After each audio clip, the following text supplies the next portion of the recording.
Hi, welcome back to eRacing GP Global Edition 6. We're in the 6th edition of all these global editions. We're a super casual race series with some pretty good racing, I have to say. We got 4 classes. We start with copper, we just finished. We got bronze coming up, and then we got silver and gold.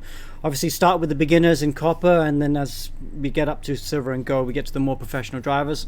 My name's Alex Young. Just a quick thank you just to our supporters, our sponsors. Without them, it wouldn't be possible. Of course, Casio, great watches, Royal Selangor, X-Park, Motorsport Playground, and Life, who do our shirts. So very good to have you back with us. Alistair, we had an exciting copper class, didn't we?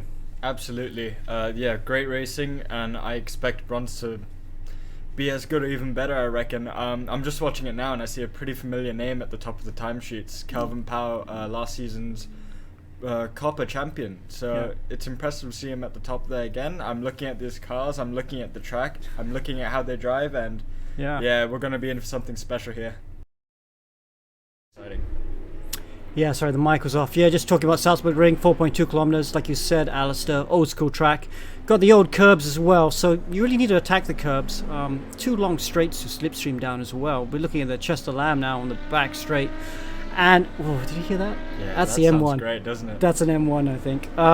So we're having a tip of the hat to the old historic days. The whole Global Edition 6 is about trying to run old tracks and old cars. We had the Formula Fords. They call it Formula Racing Junior, but they're based on the old Formula Fords. Whoa, that's a car. Really? The car was doing a wheelie. Impressive. Which car was that? I don't know who that was, but he was doing a wheelie. Definitely doing a wheelie down the straight. So now we're with the old Group 4 cars. So we have the Porsche 962. And who else is out there? I think we got the old BMW M1. Let's see if we can find the M1 on shot here if we can. Yeah, I do want to get a bit of an onboard. I want to hear it a little bit more. As Andreas Villanuava, one of the other drivers who were promoted from copper class up to bronze. Like you mentioned, Alistair, Kelvin Powell. Wow, he's definitely doing a wheelie down the straight, isn't he? Kelvin Powell, who won copper last year, upgraded to bronze, and he's quicker so far. So good to see him going well, although he did put it in the barrier just now. Just a bit of rallycross. Just a little bit. Oh, this Alan Drake Cruz, one of the few drivers in the M1. I love this car. When I was young, growing up here in KL, Malaysia, Hans Stuck used to come down and race this car. And Hans Stuck in a black M1 used to always win Penang Grand Prix, Selangor Grand Prix. Always used to win races. He used to be up with some old Malaysian legendary drivers like Henry Yap in the RX-7. So we saw a lot of awesome racing with the M1. So good to see Drake Cruz in the M1. It looks fast, doesn't it? It looks like it's a race car. It's gonna attack. Yeah. And it sounds great as well. Absolutely. We'll invite our commentary team to come join us here because we've got still quite a bit of practice coming. Amo Haziq and Kian Butler. Amo Haziq based out in Shah Alam and Kian Butler in Perth, Australia. So here's the magic about esports. Amo, what do you think about this beautiful car? Legendary is what I can say. I really love the look of the car. In fact, it could pass off as a modern day supercar because of the way it looks, you know. And you said about Stuck, right? Stuck actually is still racing nowadays, would you believe it? He's racing well into his 70s for a 2 Le Mans winner. Yeah, it's very cool. Oh, look at that. And see how much understeer is. And the Racestream are doing a great job of modeling these games because this car is just like that. It's really hard to difficult. I mean, these old cars, the weight distribution is not right, you know, and it is tricky. But back what you're saying about Hans Stuck, it was very cool. I ran into him since I was a small kid. First time I did Nürburgring 24 hours, and it was really cool speaking to him because he remembered the days of coming out to Asia to race the M1. But yeah, see how much power it is. You know, you're always fighting the car as you go through the corners. Yeah, we got a raw racetrack with raw cars. Yeah, it's gonna be great, and I'd love to see how these cars tackle these curbs as well because they're high curbs, but these cars are made for it. You know, it would be great to see. And of course, the fact that sorry to cut you there, but you also remember the fact that the M1 cars also were part of the championship that ran not only to F1 drivers but multiple motorsports drivers. They called it the Pro Car Championship, if I'm not mistaken. And that one had an extraordinary list of drivers from 1979-80 who were current, and I think to certain extent even past F1 drivers. Yeah, a bit of a legendary car, really, isn't it? Dzikri there, also in the M1. So a few people, most people I think in bronze class preferring the Porsche. But certainly a few guys trying it out of the M1. Yeah, Ammo. Sorry, Kian, you're there, mate. You're a bit young, I think. I don't think you've seen these cars drive, or have you driven any of these sort of cars before? No, I haven't had the chance. These cars are wonderful. I've seen them around here and there. I think I saw them in the in the Motorsport Museum at Le Mans, but I haven't had the opportunity to sit in one or do anything like that. But they are just a beauty to look at. Mm. Yeah, we'll try and get some onboard shots of them driving later. You see big steering wheel locks in these cars. You know, they kind of go from understeer to fighting oversteer. And like I said, you know, the old school cars are the suspension system's a bit agriculture like compared to what we have nowadays. Weight distribution, center of gravity, not quite there. So you really had to manhandle these cars around the track to be quick. And I think that's what we're hearing from a lot of the drivers. In this Global Edition 6, you know, especially when we get to the Group C cars in gold, they are finding it quite tricky to handle these cars. Lots of power, not much grip. You get some very that's a tank slapper and a half. But yeah, some very different driving styles as they try to tame these beasts. Absolutely. Yeah. Okay, so we got 3 minutes to go. A lot of Philippine drivers in the top 10, so if we can see. Yeah, Alistair, what are you looking forward towards in this race? I'm just looking at Metrillo and Nico Sage, who are up there in the top 5, just coming off graduating copper as well. So we got the copper champions now leading bronze. I wonder how long till we'll see them in silver. You know, it's really great to see how the progression is going. Wow. And Metrillo's loving that car, he's just sliding it around, drifting through the corners almost. It's almost Gio Villeneuve style in terms of the way that he was driving. In fact, that actually has done him a whole world of good for a second because it went purple. He is getting faster and faster. Let's see how close he is coming up to the line in practice. Wow. Oh, he improved. Look at that. They're actually sliding the car around actually helped them out. Yeah, so like you said, I think this Gio Villeneuve style. Look how much brake bias he has on the rear. Whoa! Oh no. Oh. Well, that's one way to finish a hot lap, I guess. 2 minutes to go, everyone will be starting to do their qualifying runs, I reckon. So these should be pretty close to what we see in qualifying. Yeah. I wonder if see that barrel roll technique at all for their first laps. Look at the Porsche as it comes out the corner. So much weight on that rear axle, behind the rear axle. You know, the engine's in the back of these cars, and you can look at them like they're wheeling down the straight. They really squat down out of those corners. You can see the weight distribution. Just look at that! Look at that! I think that might have been a bit of netcode because there's no way they could modify the cars to look like that. I mean, we've had a flying Mercedes at Le Mans in 1999. Porsche trying to imitate that slightly at the Salzburg ring. This is like the 4th time I've seen them wheelie down the straight. I don't know how they're turning. It's impressive aerodynamics for these old cars, but yeah, that's pretty cool to see. Was about to point was about to point out the colors as well. In fact, that's not a replication of the actual Brumos colors. But, oh, it is. It is the Brumos colors. In fact, Brumos are a famous dealer in Porsche dealer in North America that used to run Porsches, made famous by Mark Donohue and Roger Penske.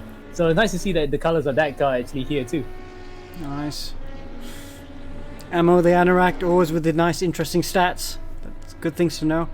Kelvin Powell, he goes across the line.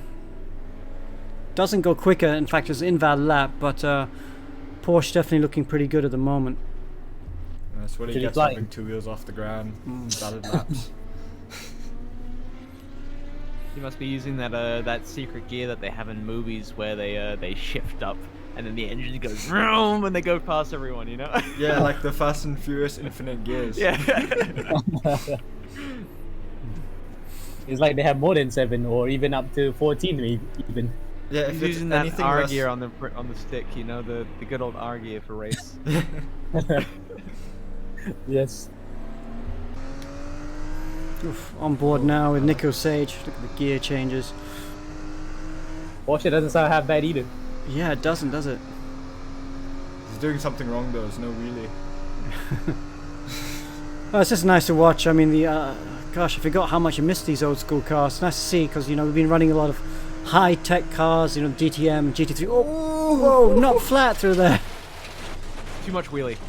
Too much wheelie. I think this could be a function of the race, couldn't it, Alistair? Could see a lot of cars on their roofs in the race. I'll give him 10 out of 10. He stuck the landing on the walls. Oh! 2 out of 10 for that. Bad rejoin. But yeah. Yeah, this is definitely going to be a big factor, you know. Keeping these cars on the road will be as hard as racing wheel to wheel with each other. So these two races are going to be pretty intense. Over to you, Ammo and Kian, for this qualifying session.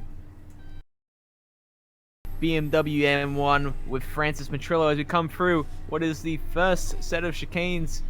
You see a lot of braking there. You want to try and take as much curb as you can. He went a little bit deep in that first section, I think, and managed to take a decent amount of curb in the second section of the chicane. To come through the sweeping left-hander where we saw so much setting up action through the right-hander here. This was where we had that beautiful initiation to that last lap battle between the two protagonists in the copper class, running those Formula Juniors. So we come through the left-hander. It's a purple sector, 1 for Metrillo, 35.3. So doing a good job so far as we go under the Egg Network banner. For the right-hander, you can see the braking board supplemented by those massive arrows. So you go green, you go yellow, you go orange, and you go red. And then you go through the corner. As we go for the right-hander here, once again, with that BMW M1 doing its thing, the second part of the corner tightens up a lot, so you want to get that braking. As you can see, a little bit skittish on the braking there. We're probably running a bit of bias to the rear, which can help in some instances and can be detrimental in others. We come for the left-hand. This is the final set of chicanes before we come across the start-finish line. You can see he's actually half a second off of Drake Cruz in the first sector, 6 tenths off of Sage, and another further 8 tenths off in the middle sector. Let's see what it is across the line. It's a 129.1, so yeah, 6 tenths behind as Axel Nocom now comes through. I remember that name from last year, from the last season. Yes, here we go. This is going to be an interesting set of runs. And of course, Nocom has plenty of followers around in Philippines. They're going to be happy to see that one. We see, oh, he's driving incidentally the same colored car as Metrillo, so they're keeping the Warsteiner theme up as now another kid's coming across the line. This is Nico Sage about to start his second lap. He's only about a 10th off Nocom, so about, I think Sage is younger than 10. I think he's 9, while Nocom is about 12. So kids that are not even past the age of 13 are actually 1-2 right now. That is amazing to see, isn't it, Kian? Bronze class, more like get back to class. So come for the right-hander now with Nico Sage in the Porsche. It'll be interesting to see where roughly the cars are sitting. I know from what I've heard, more drivers are running the Porsches, correct me if I'm wrong, but the BMWs do still seem to be a formidable opponent. Yeah, evenly spread. And was about to say, well, they're schooling them, eh, Kian? Yeah. I'm sure we'll have to teach him a lesson as he resets again to try once more for a lap. Well, in principle, you're going to have to keep it together in one lap. And unfortunately for that time, Sage has to come back around as Rangey Rover for the AusNZ racing team. I think you might be familiar with that name because that's quite a prominent organization in the sim racing Australian and New Zealand space. I've heard of it here and there, but I think we'll have to take a recess from these puns right now as we come through with Andre Janssen Villanuava. And again, reset. So we only have about another, I'd say, 20 seconds that you can actually reset and come across the line to start a lap. So this is going to be the last set of runs. Is Axel Nocom still P1? It is now Villanuava only 0.08 of a second behind, and Nico Sage 1.2 tenths further back, rounding up the top 3 currently as we get through these final set of runs. Yep, and Nocom actually went slightly faster than Villanuava that time. Villanuava almost 2 tenths behind, so it's a Filipino 1-2 right now. Villanuava is looking here. There he is. He's looking here to graduate out to the silver class ASAP. We know his kind of pace, and he has been here or there about in the bronze class anyway. So he'll be looking here to make amends for, I think it was a very somewhat mediocre, not to say mediocre, but sad end to the season in bronze last year. So he'll be looking to graduate as soon as possible. Yeah, as we're on board with Mr. Villanuava for Sim Racing Filipinas. And here he comes in that black and red Porsche, the number 56, big and bold on the side as he gets ready to go on that back straight, getting through that right-hander. Once again, it's looking like a decent lap so far. It's not green in the first sector, but you can always find time later down in the lap. He's going to be pushing hard. He knows he doesn't have time to reset, so this is it. The fat lady is singing, and she's wanting you to come back to the pits after this run. And the hills are live with the sound of V8s and I think V6. Yeah, Porsches are almost certainly flat 6s anyway. So Yeah, the V8 Pro car, the BMW M1, and the Porsche 934. It's always nice to see these cars running around as Villanuava now coming around to the final corner.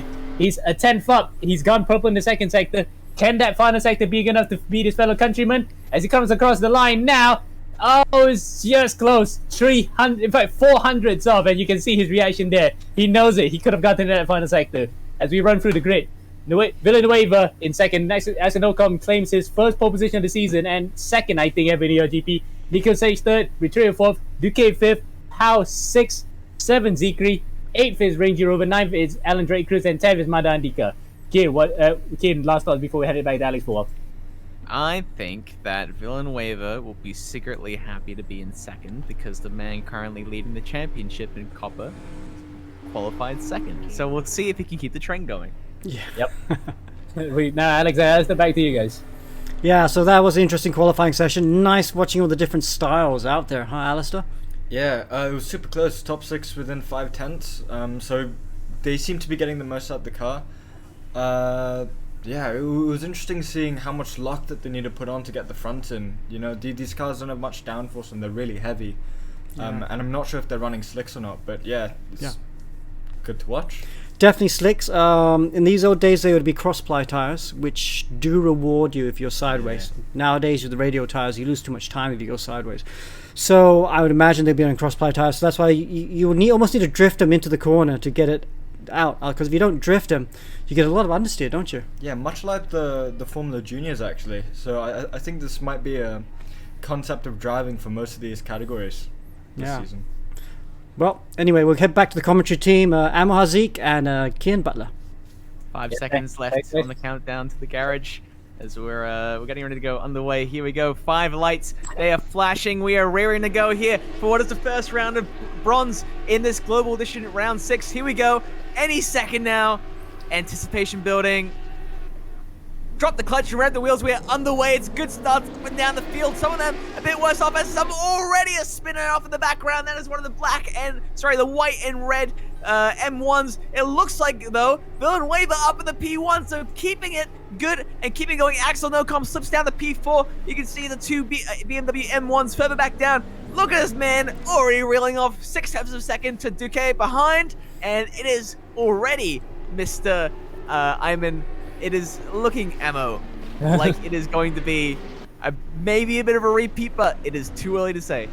Yeah, indeed. In fact, we just only got through the first sector here, coming up now through the Northstein curve on the way into the back straight. So Nocom with the start, that it was a bit shambolic, shall we say, because I think he never had the time to practice the starts as we look further behind the cars that were involved in that skirmish at the start-finish line.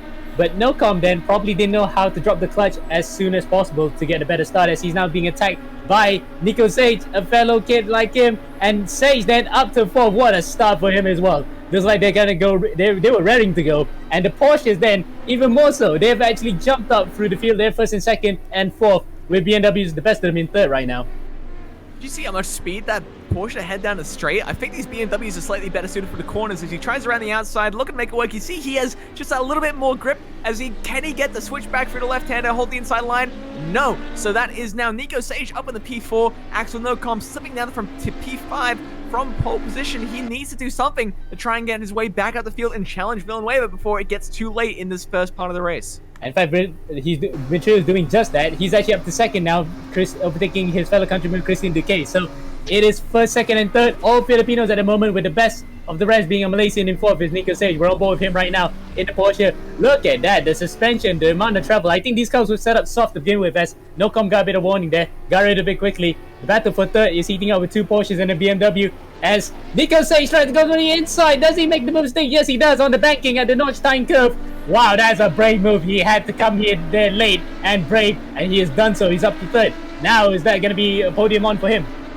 Yeah, textbook there from Nico Sage, just opening the door a little bit forcibly at times, but, you know, there's nothing wrong with that in these closed-wheel drivers. And once he gets through, just holding onto the apex on the exit to make sure that he can't get switched back on.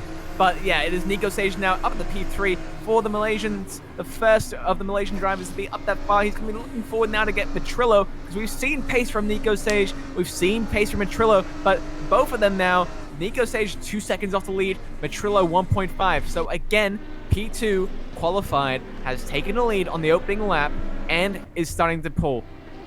You might say that pole position may not be the best position after all, isn't it, Kian? Because we saw already, as you said, guys in second have had the whole shot coming to the first turn. And I believe pole position's on the left-hand side of the circuit, right-hand side of the screen here. So, in theory, anybody who started second, if they get a better launch, they can get on the inside coming to turn 1.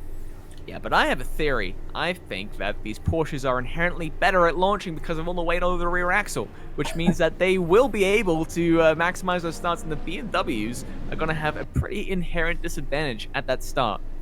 Oh, is it that or the fact that they managed to get a wheelie on from the start anyway? That's even more weight on the rear axle. But it has the better launch. It's almost like a dragster, isn't it? Yeah, as we're on board again with Axel Nocom, the man who needs to be trying to make something happen. P1 is where he qualified. P5 is currently where he sits. He is close enough to try and make something happen, but those Porsches just zooming away on those straights. Look at that. So this is a chance to see how these two cars create their lap time. It looks like these BMW's M1s can generate a lot more lateral grip than the Porsches, but longitudinal grip-wise, or in terms of acceleration, it looks like the Porsches have the BMWs beat. Indeed, and the fact that they both basically have almost the same engine, and Isaac will probably point that out for this. Yes, one car is a flat 6 and the other one's a straight 6. The BMW being a straight 6, so a bit of a difference in terms of the engine layout, but that's besides the tanker point. As Metrillo then makes a mistake. Nico Sage is actually up to second now. What happened to Francis Metrillo there? We thought he was going to chase Andrew Jensen Villanuava. Yeah, it looks like just a little bit of a mistake there from Metrillo, and it is now Sage who is going to be trying to close that gap to Villanuava. I've got to ask you here, because you can very clearly see where the strengths of each car are. What would you rather be driving in this situation? I would say the Porsche, because it's just much more exciting to drive, because you never know the amount of, as you say, lateral grip. The car can easily slide around, but it's savable. Though, having said that, the BMW is not a bad car to drive either, as we are now looking at Andreas Wolf, who's chasing a BMW, which is Mohamed Dzikri. Oh, Dzikri runs off into the grass and into the barriers, and I think he just about kept that out, but he's lost quite a few positions, so Dzikri then is going to have to recover back to, he's going to cycle back out to P13, but yeah, continuing at that point, having said that, the BMW does have a very nice feel to it. You can see that the amount of slide you can put in, you can still save it compared to the Porsche, so in terms of performance-wise, I would say I would still pick the Porsche, because the Porsche is just that much faster on the straights. Yeah, ambition ahead of adhesion there for Dzikri as he comes through the left hand. Those Porsches just having such an advantage in the straights. It is crazy how much faster they are.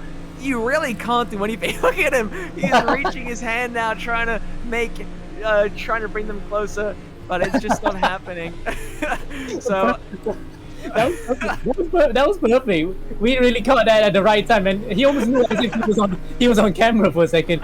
But I was about to put a bit of a pun on the fact that he's wearing a Manchester United shirt, and the fact that he was trying to reach out as if United trying to grab Europa League trophy. But that's besides the point, of course. And he's clearly heard that that was seen on the camera, because I saw a bit of a cheeky giggle there for the man there. But the one thing that's really interesting here is that that last sector is such a tight and technical sector that I think it will kind of even out if we do have a last lap battle. But realistically, I don't see a way that if you're a BMW driver, if you're defending, you just can't, really. I mean, this man, Christian Duku, I reckon on this next straight that he's going to get through, if he gets a decent enough run, he could get this BMW ahead. Let's wait and see, as these Porsches are so much quicker. This is Kelvin Powell, the wheelie man himself, as he was known in practice for the Academy, coming down the back straight. No wheelies right now, so clearly he's not putting his foot on the accelerator hard enough. But up ahead, you see that Porsche just so much quicker in the straights. Is he going to make it happen? Did I predict it? Doesn't look like it yet, and it's going to be that M1 just slipping away in these corners, because wait for it, wait for it, wait for it. There they go. They're just so much quicker around the corners. Yeah, absolutely. In fact, that's the kind of thing that balances out, isn't it? We don't need BOP. These cars literally have their own characteristics that can almost be somewhat of a level playing field, isn't it? We can't just level them out just because of that. But the Porsche is looking good in the straights. But through this final sector, as you can see that the two BMWs hounding that Porsche, they're good through the final sector. It's just that long back straight proves to be a bit of an Achilles heel for the BMWs. As on the straight, and look at that! Metrillo that just can't catch up. He can only hope that the corners can be his savior. Yeah, it's going to be these two BMWs, and Nocom's going to be wanting to In fact, I think he'll be chomping at the bit to try and get past Metrillo up ahead. But through these corners, this M1 is going to have to cater to a really aggressive driving style in terms of attacking, because bye Felicia, there they go. Down this back straight. It is so much quicker. And straight on goes Nico Sage, and he's off, and he's dropping down the order. Not good there for Nico Sage. He drops down to P6. Clearly too much acceleration in that Porsche for him today. Wow. More like braking, and he said off we to send there for a second, but he's back on the run. He's in front of Alan Drake Cruz, but Nico Sage a little bit too much on the front brake for a second and went off slightly into the Notchstein curve.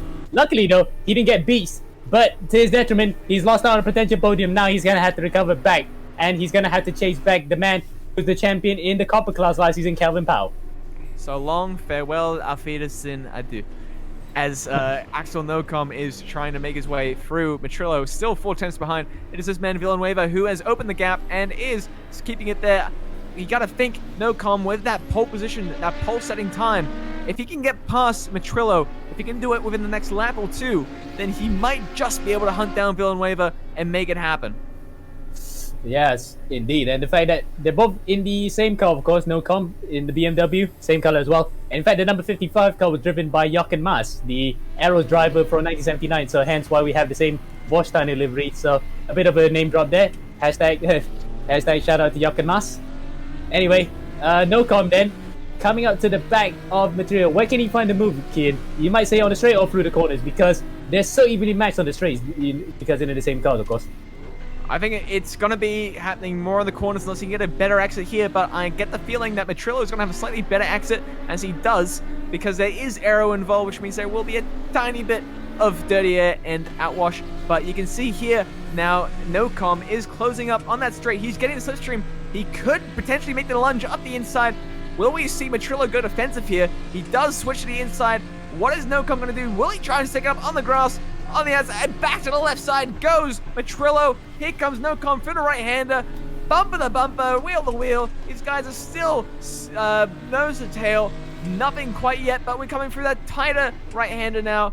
Is Nocom going to be able to make something happen? You can see he's right there, so putting the pressure on Metrillo, but right behind them as well now is Dzikri as he's coming through that left-hander.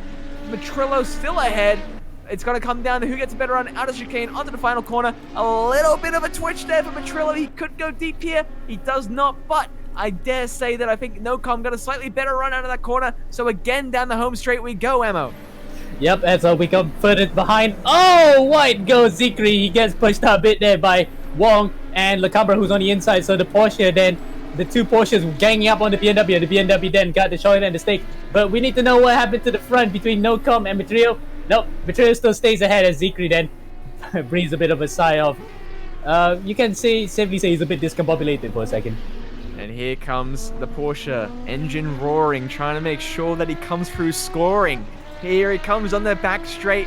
I think he's close enough to make that move. I may not look it yet, but we remember that hand reaching out and trying to close on to that Porsche as here we go, zooming around the side. He has to lift. He's been blocked off and he has to lift. He is clearly trying to make his way through. Defensive goes Nocom. I'm not sure why he didn't just switch to the inside through there, to be honest, because there's no way he's going to be able to keep up in these corners.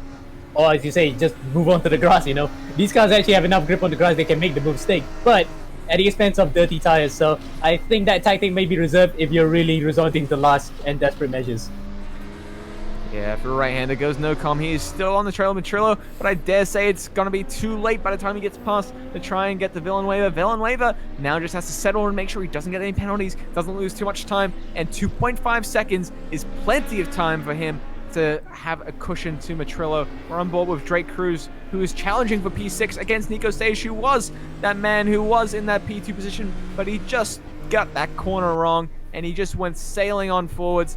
Nocom still nose to tail, 3 tenths behind, although that is slightly misleading because he is more or less a car length behind. This Porsche is just sticking in there. Christian doing a good job. Let's see how he goes for his right-hander, because I dare say he's going to be able to get a move here. As you can see, just the amount of understeer this Porsche has as it comes into the corner. On corner exit, he drops back so far, and we'll see how he closes back up. Yep, and well, Duque actually, I thought he was going to get moved down for a second there on Nocom, but again, he falls behind a bit slightly as they come onto the back straight. But look at that, look at how much the Porsche gains on the straight on the BMWs coming out to the odd slifer. On the grass there goes Nocom. He did try to look on the inside of Metrillo for second, but Metrillo then holds firm. The Filipinos then, these Filipinos, first, second, third, and fourth, are having a ding-dong battle up in front. Oh, but it looks like Metrillo might have left the door open. A little bit of a twitch there. Will Nocom be able to maximize this opportunity? 1.9 tenths behind. He's going to run slightly wider. The Porsche sticks its nose in there. It's not going to be there yet. Still, it is this man Metrillo holding on for P2. But dear life, he's got... He might have... I'm going to say 2 more laps. I was going to say 1 more lap, but across the line now it goes Villanuava, which means that it will be 2 more laps unless Villanuava decides that he just wants to slow down for like a second or 2 and let the checkered flag drop. But Nocom now steps out of the slipstream. He's looking for a lunge around the outside and trying to set back the switch up. Got that around, set up the switch up.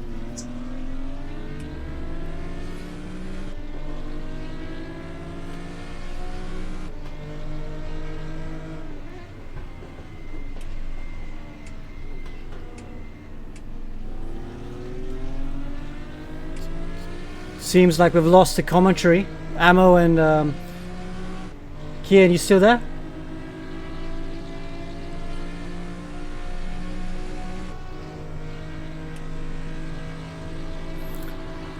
Oof! Look at that, Ducot just goes to pass both M1s. Alice, are you watching this? Absolutely. Christian Duke just battling it out with the 2 M1s. He's a sandwich right now between Metrillo and Nocom.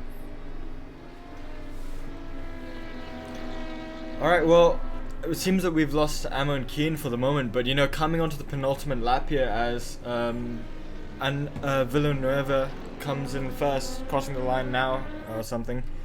But looking at Metrillo and Nocom, it seems like an absolute battle between the BMWs and Porsches at the moment.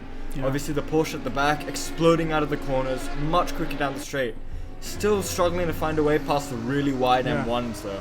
Oh, here we go. Did they cross the checkered flag? Is that it? Yeah, I think checkered flag. Wow, that was the last lap.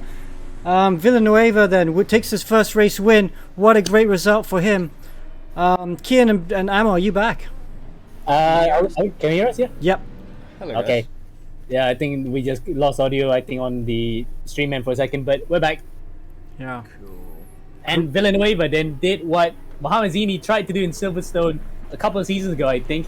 Is to back off onto the line. That time Zini didn't make it, but Villanuava did. He tempted fate and managed to come on the other end on the right side of it. So Villanuava wins and starts his bronze class season on a high note with Metrillo second, Nocom third, Duque fourth to complete a Filipino 1, 2, 3, 4. Kelvin Powell fifth, Say sixth, 7th Drake Cruz, 8th is Andreas Wolf, 9th Rangey Rover, and 10th is Marcus Lacambro. So great start to the season for the Filipinos then in terms of the Nations Cup side of things. Again, what's your thoughts on this race? How was the racing out there between these Group 4 cars? Well, I think it was very interesting. I think it's going to be really hard for the BMW drivers to try and hold their positions in the second race because these Porsches are just so much quicker on the straights. So even if the Porsche gets around, the BMW has the advantage in the wrong places, and it means that they're going to be stuck up behind a lot more. Right, back to the studio then. We'll hear their thoughts for a second, and we get back to the second race. Well, that was very interesting, Alistair, wasn't it? The 2 different driving styles for the Porsche and BMW. Porsche quicker on the straights, BMW is quicker in the corners. Will this be the same, though, with the Porsche with a slight advantage for the whole season, or will it change when we go to different tracks? Well, obviously the manufacturers are a huge talking point in this category. Evidently, we can see the Porsches exploding, you know, absolute rockets down the straight. And the M1's just a bit more safe, a bit more front end through the corners. Maybe it's something to do with the center of gravity. The M1s do look a bit, you know, low to the ground than the Porsches. But yeah, it's close. You know, there's 14 Porsches, there's 13 M1s, so it's pretty close together. And there we had a good mix in the top 10. It was, I think, five Porsches, 5 M1s. So it seems pretty balanced. But looking at it now, it's hard to overtake in the M1 down the straight. Mm-hmm. and easy for the Porsches. But Yeah. through the corners, if the Porsches don't catch him, they can't get past, and the gap's big again. Yeah. So it's a bit hit and miss, and the drivers figuring out how to make the most behind each other is something to really watch. Yeah, well, we will get to tighter and twisted tracks. We might suit the BM later on anyway. But we're back to the reverse grid race. It's a top 15 reverse. And back with your commentators, Amo Hazik and Kian Butler. All right, we got red lights again, flashing, getting ready to go on the way. Will the hole be as long as it was last time, or will it be nice and short? It's looking like a long hold so far. Drop the clutch and rev the wheels. It is underway, and we don't know where the reverse. Where was the reverse grid? Metrillo in 14th, 15th, so top 15th once again. Our reverse grid. It looks like a good start then for drivers like Corey Matthews and Dzikri. It was coming up to P5. It is now Nocom in P15. We're back with Kenneth Wong in P6. It's 4 abreast heading into the chicane. 3 wide, filters into 2 wide. It's looking decent so far. It looks like everyone got through there. Nico Sage into P10. It looks like he's dropped down the order. And Nico Sage, it's fun that has gone all the way down to the back. So not a good start there for Nico. And we're 1 driver less after... No, sorry. We had 27 drivers the whole way. But either way, that's not a great start to the second race for Nico Sage. He had an absolutely brilliant race that time out in the first race. There we go. There's Sage recovering. And it's been the story of his racing career so far, especially in the GP. He's had 1 good race, but then completely dropped in the second. So he just needs to keep up that consistency. There he is right now with his wheel literally pointing out to the sky. It looks like as if he is going to take off in that Porsche, don't you think, Kian? Yeah, it does look like, he's got that kind of F1 style sitting rig, but it is Dzikri in second place here. Mutik in that Porsche is going to be trying to stretch away. We'll see as a big twitch there for the P3 driver, and he manages to recover it, so good job there. But crucially, it looks like Axel Nocom has gotten the better start up in the P14, and Villanuava is down to P18, so losing positions off the start. We might have an all change here in the championship standings if things stay where they are, because for example, Mutoc, he finished in 13th, so he's got 3 points on his bag already. If he wins this race, he's going to be on equal points with Villanuava if Villanuava doesn't get up into the point scoring position. So the reverse grid then doing what it's supposed to do, and it's shake up the order as we look at Andreas Wolf here for the Home IBA racing team, driving for the Porsche no less, in also the same colors as Beer, I guess, so Jägermeister. Yeah, the P5 driver right now running under the Singapore flag, I believe. For the right-hander, he goes. The P4 of Deku up ahead runs quite deep there, and it is Dzikri 4 attempts away from the current leader of Muta. Indeed, and Mutoc here having a bit of a breathing room from Dzikri. Now remember, Dzikri tried to reach out and grab back the Porsche because how much the Porsche was pulling away. You might be feeling the same way here right now. Look at that. Porsche comes to the inside. That's Duque overtaking Risky Ramadan. Ramadan nearly losing it, coming through the outside as they were on board with Andreas Wolf for a second, looking how he moved on the inside. Now then, here's where this Porsche is the weakest, the BMW strongest here. As there's like a change for the lead there for a second. No, Dzikri nearly got into the inside Mutoc. There is, I think, Risky Ramadan in the sandwich in between the 2 Jägermeister Porsches here. But it's the top 5, very close right now. This is going to be a train of cars all the way to the end, I believe, Kian. Yeah, Mucic is feeling the pressure from Dzikri. He's going to be pulling away in the straights here, as you can see right there. About halfway down the straight, it just pulls into another world of his own. But this BMW M1 is just so much better in the corners that they can just close that gap. And I think that once Dzikri is able to get past, if he can, then that will give him the opportunity to try and just open up a gap. Although a little bit of a half spin there, manages to keep it together, and good work there. Now we're on board Dzikri. Now let's see if he does the same reaction again. If he actually were to be chasing out the Mutush. He was close that time round. Mutush is only just about half a second ahead. Now it's about 4/10 coming through the corner. But it's going to increase. Definitely. Look at that. Let's see how much the Porsche pulls away that time. As he kind of is he gaining. Now look at that. That Porsche just pulls on the straight. He's smiling a bit because he knows for a fact that he just can't catch up on the straight. But through the corners, he might have a half a chance. Yeah, we'll see how much. This is what, like 5 or 6 car lengths that he's currently behind by the time he gets to the corner. But my money is on the fact that that will drop right back down to 3/10, maybe 2/10 of a second once it gets to the corner. But we are on board with Ramadan, who is a BMW going for a corner with 2 Porsches right ahead. So this man should be able to make something happen. Again, a big twitch, and he's gone into a half spin. Is he holding it? No, he's not. That is a spin for Ramadan in P5. So what could have been a double overtaking opportunity turns into his worst nightmare as he is waiting to safely rejoin the track. And as Alex mentioned at the start of the bronze class broadcast, these are cross-ply tires, not radial tires. So the sliding nature of the cars can actually be a benefit. But unfortunately, that time too much level of adhesion, and he was enough to actually break traction. And unfortunately for Ramadan, now that's his race gone. 25th, there's no way back here with just 10 minutes to go. As back up in front, look at that, the top four really that close to each other. Mutuc, Dzikri, Wolf, and Decay, they're all within shot. It's 3 Porsches getting out 1 BMW. This is gonna be one heck of a battle to watch. Yeah, he's going to be doing everything he can to keep the Porsches behind, and at the same time, try and make a move for the lead up the inside. Up he goes into the lead, but I doubt he's going to hold on to that one, because that Porsche, we've seen that straight line speed. It's almost like it has its DRS constantly stuck open as it comes down the straight, and down goes Dzikri into P2. It is now again Elijah Mitik up in the P1 in that Porsche, but I don't think he's far enough ahead, but he's going to be challenged now, Dzikri, by Wolf in P3, and up in the P2 he goes. This is going to be so frustrating. He momentarily had the lead. He's going to watch these Porsches understeer like crazy now, and he's going to try and make the move up the inside, I presume, or try and get a better run as he dives up the inside of Andreas Wolf, and he gets the move. He gets a double move for the right-hander. And Dzikri up into the lead now, 2-1. It does not go, but for this man, he made it 3, and it made it a show.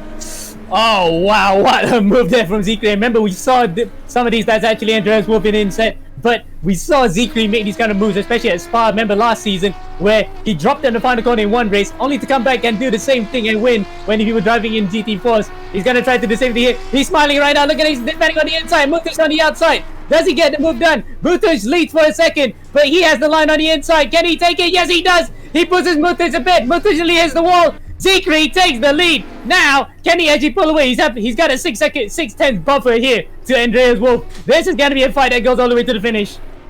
I think these drivers here have pulled the pins on their respective grenades and thrown them in the opposite directions. This is absolutely stunning stuff right now as these drivers head back on the back straight. Andreas Wolf, the next Porsche in his trainer 3, to take his chance at the current race leader in the BMW. He has to make it happen before the next straight. My jaw snaps into the place we are talking so much here. As breezing by he does.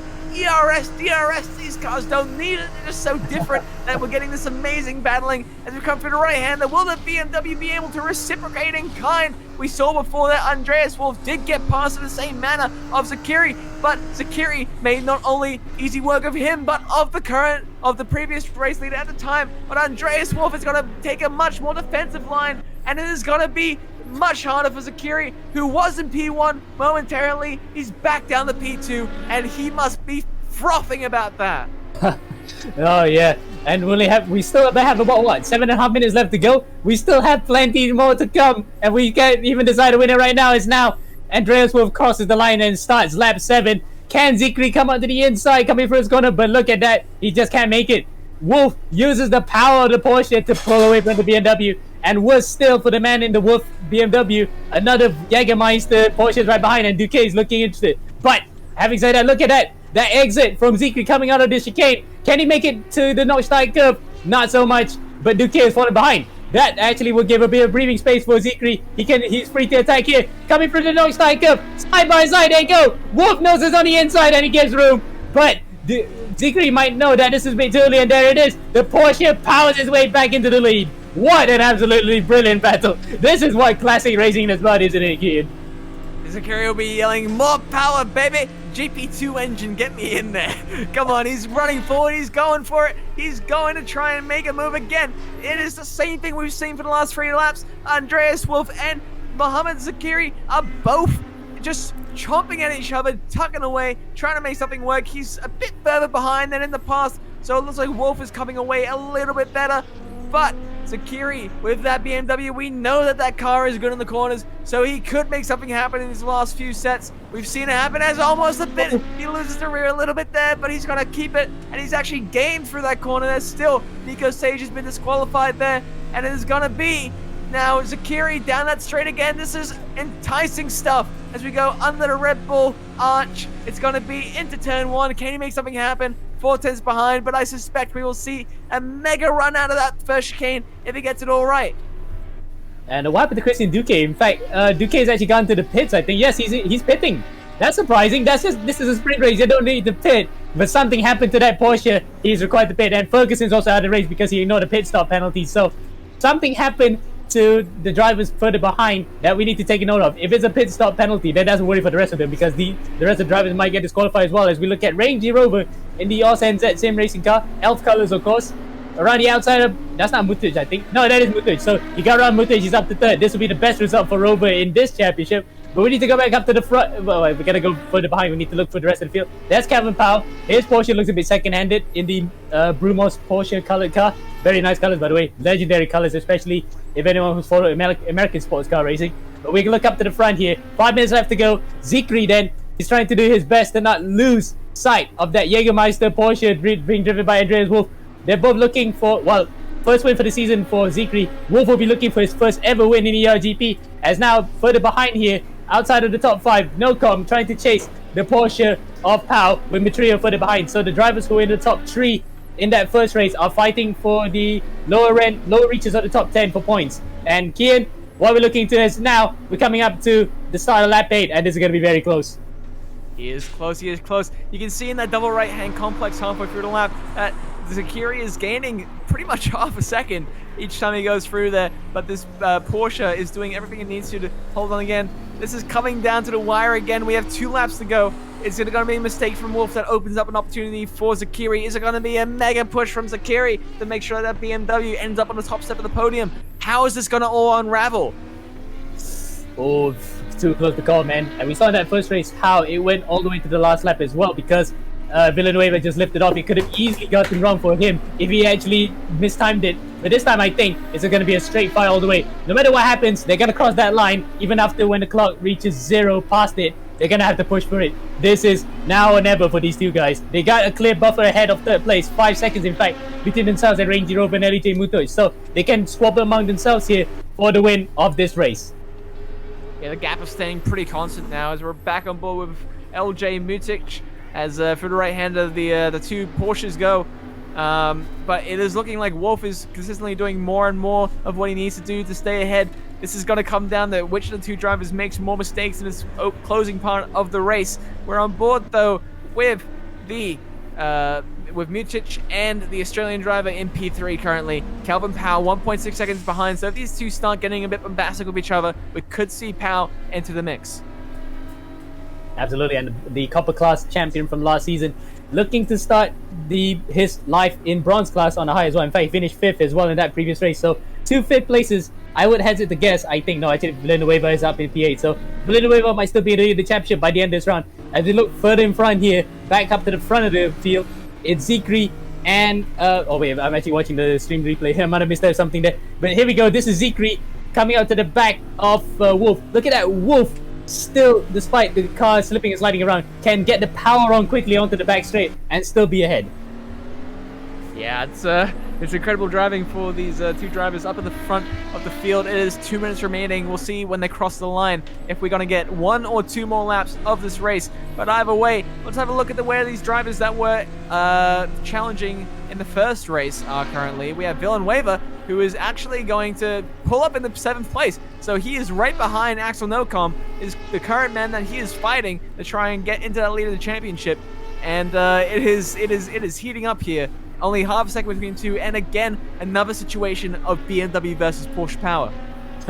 And normally we can hear the likes of Porsche versus Audi. Remember the LMP1 days? Those were really great times for the World Endurance Championship. But BMW and Porsche, we rarely hear that unless we put into context of GT3 racing. But this is prior to GT3, and look at that. Who needs BOP? These cars literally balance themselves out with their characteristics, as Villanuava then comes through the dust that was kicked up by Nocom, trying to defend as they come through the strongest part of the circuit for the BMWs onto the start-finish straight. We're on the last lap here. Andreas Wolf has crossed the line. He's only 6 tenths ahead of Dzikri right now. This is going to be very close. In fact, it is close right now. Look at that. Dzikri is on the side of Wolf. He's on his left-hand side of the car as they come up to the Knockstein curve onto the back straight. This is Dzikri's last chance here. If he could get the move stick and he's still staying in the slipstream, he can actually get it through to the paddock curve coming out to the back at the end of the lap. And here we go again. This is coming down to the wire once more with these two drivers, except this time we have two different cars coming down onto that back straight. We see that Porsche is extending away. The most we've seen is 9 tenths at the end of the straight. It only looks like it's going to be about 7 or 8 tenths. So this is definitely going to be an opportunity here for Dzikri to try and close up. He's going to have to pull in some mega runs in his loss. Like the 5 tenths, 6 tenths comes down the gap. What's it going to be for the second corner? 5.5. We're going to count this down and see how we go. For that right-hander goes to BMW, has a little bit of nose damage, so that might be compromising his ability right now, but he is right back on the tail of Andreas Wolf. It's going to come down in these last 3 corners. Is he going to try and make it for the chicane? Is that Porsche going to go around the outside? He's trying it again. Up the inside he goes. Again, Wolf, hold on. Dzikri's up ahead. That Porsche is going to try and get through now. It is going to be a drag race down to the line. And who's got it? It is Dzikri who takes the win on the last corner of a team racing line. Andreas Wolf, hands in the air, thinking, what was that? But fair is fair. Good work there for Dzikri as he goes into the grass to celebrate the first win for him of this season. Unbelievable! What a last-minute move from Dzikri. He's becoming fast a last lap specialist. In fact, last corner specialist too. That's the second race he's ever won by overtaking last corner. You can see the relief on his face. He thought he might have lost it because Wolf was pulling away. Wolf might be a little bit disheartened by the fact that he got shoved out of the way slightly. But I think, as you rightly said, Kian, it was actually a fair move. That was just a slight nudge. They were going for it hammer and tongs. But what a move from Dzikri. And I hope you can get him on the Discord, Alex and Alistair. That was a heck of a move. That's the second time he's done it in the GP. Yeah, absolutely. What a great result. Thank you very much, Ammo and Kian. See if you can talk to Dzikri right now. See if he can unmute his mic. But Dzikri, what a great victory that was. Last corner overtake, last lap overtake. Talk us through that lap. Can you guys hear me? Yep. I think. We can hear. All right. Yeah. I think it was a very, stressful race overall because Porsches was so quick on the straight. But I had to know that I had to take him in the corners, and yeah, last corner, and managed to find the gap and took it. So yeah, it was a good race overall. Wow, well done, congratulations. These are the results. Dzikri in first, Wolf second, Rover third, Kelvin Powell fourth, Jansen Villanuava winner race 1 and 5th, Axel Nocom Philippines in 6th, Metrillo 7th, Mutach in 8th, Matthews in 9th, and Lacambra in 10th. But I just got to go back to you, Dzikri. I mean, that's a pretty good result for you. Race 1 didn't quite go your way? No, I was kind of like blocked off with all the Porsches trying to overtake me on the straight, and then they just block off the corners. But yeah, it just didn't go my way. I made a lot of mistakes, but at the end of it all, I think I can be proud with second race and just improve on my first race, I think. Okay, so what do you also think about the Porsche versus BMW battle? That's going to require some different strategies, I guess, during the race weekend. Yeah, like this track, I think is more towards power. So it's just advantages the Porsches a lot. But I think this kind of proves that BMW can still fight, I think. Yeah. But yeah, it's gonna be tough. Tough season, but I think we can fight. I think we can fight. Okay, good. Awesome. Thanks so much, Dzikri. Congratulations on Race 2 win. Let's see if we can go back and talk to Andre Jansen with Villanuava, see if he's available. He's a Race 1 winner. See if he's available. Hopefully I can step in. I thought we could also have a word with Andreas, how he thought that he actually got to the win, because that would have been a great way to celebrate a win for his first ever win in that kind of battle. Okay, yeah, let's talk to Andreas Wolf there. See if Andreas is there. He's on the screen right now. How's it going? Good battle there. Oh, yeah, we can hear you fine. You want to talk us through your race? Well, I'll tell you, that was trying to nurse a red-colored tire, front left. I was just all the right turns. The left side was like, it's going red. I got a lift, and I'm not familiar with a race room at what point it could blow. I mean, I think everything was dialed into like ×2, so it was tough. Yeah, especially with that guy in the mirror there. Jeez. That last corner, oh my gosh, I thought you were just going to take me out completely. I thought, okay, just keep it straight. That was good, really fun. Were you down to 0% on that tire? I think there was something 7, I think it was. Ah, okay. 0 point something. I think Well- it was definitely red color. I don't know what the red means. But Okay. yeah, just the one tire. So I was like, every time it was a right turn, I was like, no. But then on the straight, I managed to keep ahead, and then But then I think I was just too conservative on the last corner. So, Yeah. Just for future reference, the tire won't puncture. It only punch if you go to 0%, and if you have contact. If you have contact with 0% or hit a curb too hard with 0%, then it'll puncture. Right. Okay, Mohammed, let's go again. Okay.